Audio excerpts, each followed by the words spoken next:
before religion, before caste, before language. We are Indians. Article number 1, the foundation of India. The Constitution begins with a simple but powerful line. India, that is Bharat, shall be a union of states. This is not just a sentence. This is identity. India, also called Bharat. 2 names, 1 nation. And notice the words union of states, not a loose alliance. Not independent regions, a union. Permanent, strong, indivisible. This means no state is separate from the nation. No region is bigger than India. Before language, before religion, before culture. We are one union. But today, we fight over North versus South, language versus language, state pride over national unity. Article 1 says we are united. Reality sometimes says we are divided. That's why this series matters. One article at a time, to understand what India was built on. This is episode 1. Next, deeper into the Constitution. Stay aware. India का map क्या fixed है? गलत सोच रहे हो।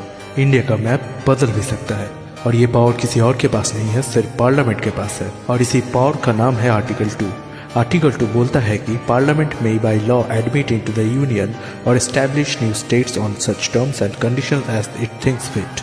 Simple language में, अगर कोई नया एरिया इंडिया के पार्ट बनना चाहे या इंडिया डिसाइड करे किसी टेरिटरी को इंक्लूड करना, तो पार्लियामेंट उसे ऑफिशियली इंडिया का स्टेट बना सकती है।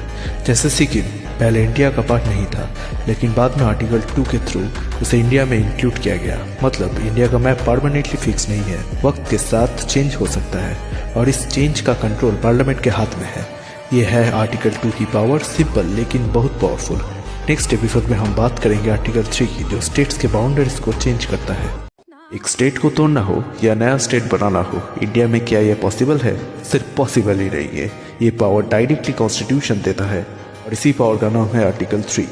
Article 3 allows parliament to change the political map of India. Simple language में, पार्लियामेंट किसी भी स्टेट को डिवाइड कर सकती है, मर्ज कर सकती है, नाम चेंज कर सकती है, बाउंड्री चेंज कर सकती है। मतलब इंडिया के स्टेट्स फिक्स नहीं है, लेकिन एक इम्पॉर्टेंट रूल है, ऐसा कोई भी बिल तभी आएगा जब प्रेसिडेंट अप्रूव करे। और हाँ, स्टेट से उनका ओपिनियन भी लिया जाता है, बट फाइनल डिसीजन सिर्फ पार्लियामेंट के हाथ में होता है। जैसे तेलंगाना आंध्र प्रदेश से अलग होकर नया स्टेट बना, तो याद रखो इंडिया का मैप परमानेंट नहीं है, ये कॉन्स्टिट्यूशन की पावर से चेंज होता है।